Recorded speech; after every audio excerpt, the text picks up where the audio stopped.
یخنۍ بایللې یار رایاد کو د چا تر غاړه به یې تاوي مړوندونه زه ویمه یخنۍ ورک شوی کوټ رایاد کو چې د چا غاړه کې به وینه لیدونکو کتونکو چونکې د یخنۍ موسم دی په ټول ملک کې کم کسټمرز چې دي زمونږ لیدونکي کتونکي خامخا ځان دپاره د جرسو د کوټونو د بلوزونو یا لانګ کوټ چې کوم وي د هغې انتخاب کوي تاسو ته په هر ځای کې په هر شاپ کې دغه د یخنۍ کوټونه یا د یخنۍ کم لوازمات چې دي دا میلاویږي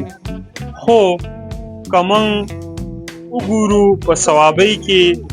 چې کوم طلحه ګارمنټس دی دلته کې دا څیزونه به تاسو ته د ښه کوالټۍ میلاویږي د ښه معیار به میلاویږي او په مناسب پرایس باندې به میلاویږي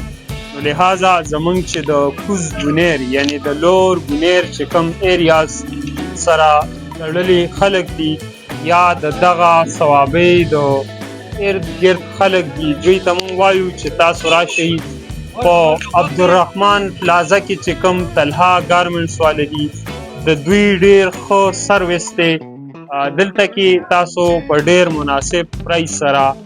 دغه د یخنۍ چې کوم ریلیټډ څیزونه دي دا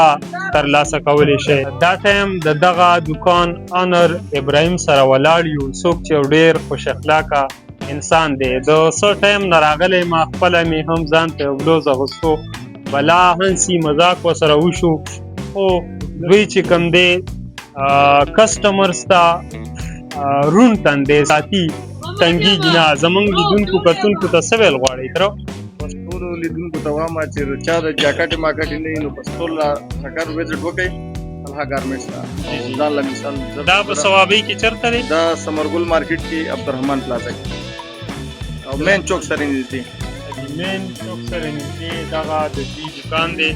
ضرور راشي ثمرګل هوټل سره چې کوم مارکیټ دی یا همدغه مارکیټ کې تاسو